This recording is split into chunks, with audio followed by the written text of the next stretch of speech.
8. काफी देर सोचने के बाद बाबा साहब ने रुद्र को अपने पास बुलाया। रुद्र के आते ही बाबा साहब ने रुद्र से कहा, तैयारी करो, बहुरिया का कल पग फेरा होना है। वो कल किरण हवेली जाएगी और तुम उसके साथ जाओगे। बाबा साहब की बात सुनकर रुद्र और प्रत्यक्षा दोनों ही चौंक गए थे। अचानक से ये क्यों बाबा?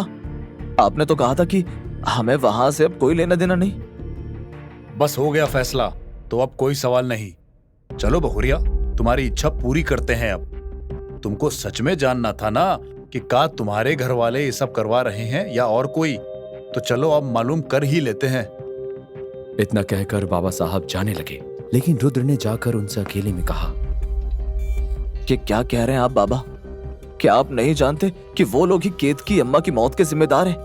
उसे वहां भेजने का मतलब है कि हम जानते बूझते उसे मौत के मुंह में ढकेल दें। अच्छा, तो तुम हमें बताओगे अब कि हम बहुरिया को कहां भेज रहे हैं और कहां नहीं? तुमको क्या लगता है कि हम जानते नहीं कुछ? एक ना एक दिन तो ये तमाशा खत्म करना ही होगा ना, तो कल से ही इस गंदगी का सफाया शुरू होगा। इतना कहते हुए बाबा साहब ने जोरों से आवाज देते हुए नौकरों से कहा, खाना लगाओ और उन दोनों से बोलो कि हमने बुलाया है। कुछ ही देर बाद खाने की टेबल पर सब लोग इकट्ठा हुए। प्रत्यक्षा भी बाबा साहब के साथ खामोशी से बैठी हुई थी। बाबा साहब ने खाने का निवाला तोड़ते हुए चारों लोगों से कहा, ऐसा है कि हमारा दिमाग अब पक गया है। रोज रोज की कहानी खत्म करनी होगी। तुम तीनों हमारी बात ध्यान से सुनो। बहुरिया के पग फेरे की रस्म होनी है। किरण हवेली जाना है बहुरिया और रुद्रा को। जहां एक तरफ प्रत्यक्षा खामोशी से बैठी हुई थी, वहीं दूसरी ओर कार्तिक गुस्से में तिलमिलाया हुआ था। उसने गुस्से में ही अपने सामने रखे खाने की थाली को सरकाते हुए बाबा साहब से कहा, अरे अब इस तमाशे की क्या जरूरत है बाबा? अगर हम जानते हैं कि इस लड़की को पसंद नहीं करते और वो ही हमला कर रहे हैं, तो इसको वहां भेजने का क्या मतलब है? अच्छा चल, नाम बता, कौन होगा वहां से ये सब करने वाला? उसका नाम बता। तू बता कि बहू की जान का दुश्मन कौन होगा। अगर तुझे कुछ पता नहीं तो चुप कर और बात समझने की कोशिश कर। बड़े भैया, मार देंगे वो इसको जहर देकर। पग फेरा करने जाएगी ये, और इसकी मरी छिपकली सी लाश लेकर वापस हमें आना पड़ेगा। कार्तिक की बात सुनते हुए समर्थ ने प्रत्यक्षा से कहा, देखो बहू, डरने की जरूरत नहीं है। तुम्हारे साथ वहां रुद्र भी होगा और हम भी तुम्हें जल्दी ही लेने आ जाएंगे। वहां जाकर तुम्हें अपने पिता से बस बात करनी है। उन्हें बताना है कि तुम पर बार बार हमला हो रहा है। हो सकता है कि वो तुम्हारी मदद करें। मुझे पूरा यकीन है कि तुम्हारे पिता का इसमें कोई हाथ नहीं। ठीक है ना?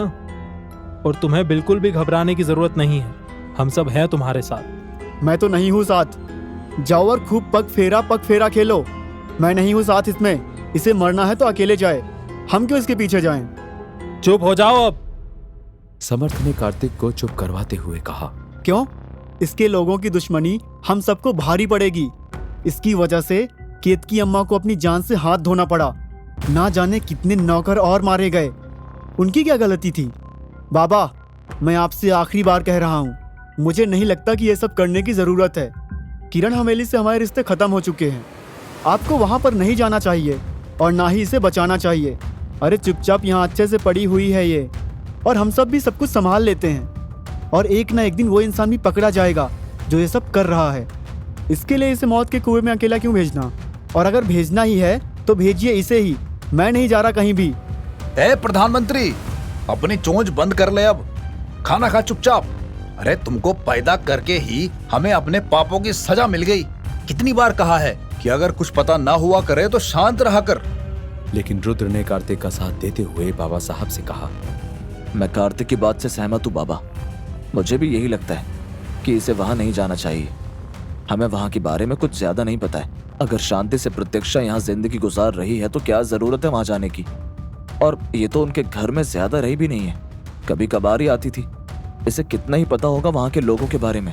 जितने भी दिन ये वहां पर रही, उन लोगों ने इसका अपमान ही किया था। ऐसे में ये रस्म उनके लिए कैसे मायने रखेगी? और हम जैसा सोच रहे हैं वैसा नहीं हुआ तो? रुद्र की बात का जवाब देते हुए प्रत्यक्षा ने वहां बैठे हुए सभी लोगों से कहा, मैं वहां जाना चाहती हूँ। मैंने ये फैसला किया है कि वहां जाकर मैं बाबा से बात करूंगी। ओहो, माता जी का फैसला है, अब तो कैसे ही बोल सकता है कोई। तो माता जी, आप ऐसा क्यों करना चाहती हैं, बताएंगी कुछ? मुझे वजह जाननी है कि अगर मुझसे नफरत ही है उन्हें और मुझे घर से निकाल ही दिया है, तो अब इन सब का क्या फायदा? और ऐसा क्या गुनाह किया है मैंने जिसके लिए मुझे मारने तक की साजिश हो रही है? अगर ये साजिश है तो इसके पीछे भी कोई ना कोई बड़ी वजह होगी। वो क्या है, ये मुझे जानना है। मुझसे जुड़ी ऐसी कौन सी बात है जो मुझे जिंदा रखने के लिए काफी नहीं? मेरी वजह से आप सब हर बार खतरे में पड़े हैं, केत की अम्मा और यहाँ के बाकी सभी लोग, और मेरी वजह से आप सबको कुछ भी नहीं होना चाहिए। मुझे वहां जाकर इस वजह के बारे में पता करना ही होगा। मुझे उम्मीद है कि आप लोग मेरे लिए ये आखिरी काम करेंगे। शायद इसके बाद सब ठीक हो जाए। कार्तिक ने खाने की टेबल से उठते हुए प्रत्यक्षा से कहा, चलो, एक बात तो साफ हो गई कि तुम बेवकूफ होने के साथ साथ गधी भी हो। जो लोग तुम्हें मारने की सोच रहे हैं, उनसे बात करके मामला सुलझाने चली है अब ये, और मेरा पूरा परिवार इस लड़की की वजह से पागल हो चुका है। इतना कहते हुए कार्तिक वहां से जाने लगा, लेकिन प्रत्यक्षा ने उसे रोकते हुए कहा, मुझे माफ कर दो, मेरी वजह से ये सब हो रहा है, और अगर मेरे साथ वहां कुछ भी हुआ तो। प्रत्यक्षा की बात पूरी होने से पहले ही कार्तिक ने उससे कहा, अगर ऐसा हुआ तो कितनी लाशें गिरी हैं वहां, ये गिनने के लिए हवेली में कोई बचेगा ही नहीं। कार्तिक की बात सुनकर सब उसे हैरानी से देखने लगे, लेकिन कार्तिक ने जवाब देते हुए कहा, क्या, मेरी तरफ ऐसे मत देखो। मैं नहीं बल्कि इस लड़की का बैल बुद्धिपति तो यही करेगा ना। मैं क्यों अपनी जान दूंगा इसके लिए? इतना कहते हुए कार्तिक वहां से चला गया। प्रत्यक्षा की बात सुनने के बाद एक बात साफ हो गई थी कि अब प्रत्यक्षा की भी मर्जी बाबा साहब के साथ ही थी, और वो भी अपने घर जाना चाहती थी। खाना खाने के बाद सभी अपनी अपनी तैयारियों में लग गए। हालांकि सबके दिमाग में यही बात घूम रही थी कि वहां जाना सीधे तौर पर खतरे को बुलावा देना था, लेकिन प्रत्यक्षा खतरा उठाने के लिए पूरी तरह से तैयार थी। अरे हो गई का सारी तैयारी? मालिक, सब हो गया है। शाम होते ही सारे इंतजाम पूरे कर दिए गए थे, और बाबा साहब ने किरण हवेली में संदेश पहुंचा दिया था कि कल प्रत्यक्षा पगफेरे की रस्म के लिए किरण हवेली जाएगी, और रुद्र भी उसके साथ होगा। गहरी हो रही शाम के साथ प्रत्यक्षा खिड़की पर खामोशी से खड़ी हुई थी। इस पर दो बाहों ने आकर प्रत्यक्षा को पीछे से कस लिया और उसके बालों को प्यार से चूमते हुए कान के पास हल्की सी आवाज आई, तुम सिर्फ प्यार करने के लिए हो, इतना परेशान होकर मेरा दिल ना जलाया करो। परेशान मत हो, बस इतना कहूंगा कि मैं तुम्हारे साथ रहूंगा, इसीलिए तुम्हें डरने या घबराने की जरूरत नहीं है। रुद्र की बात सुनते ही प्रत्यक्षा पीछे रुद्र की तरफ मुड़ी और फिर उसके सीने पर अपना सर रखकर रुद्र को अपनी बाहों में भर लिया।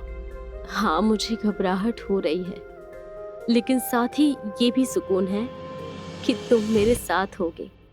लेकिन तुम जानते हो ना, जिस घर में खुद मेरी इज्जत नहीं होती, वहां लोग तुम्हारी बेइज्जती करने में एक मिनट भी नहीं हिचकिचाएंगे। तुम किसी की भी बात को अपने दिल पर मत लगाना, क्योंकि उनकी बातें ही तो दिल तोड़ने के लिए काफी हैं। वहां पर लोग अपनी बातों से ही इतना जख्मी कर देते हैं कि सांस लेना मुश्किल हो जाता है। और अब इस बात की ज्यादा घबराहट हो रही है कि तुम भी मेरे साथ होगे, इसलिए तुमसे पहले से ही माफी मांगना चाहती हूँ।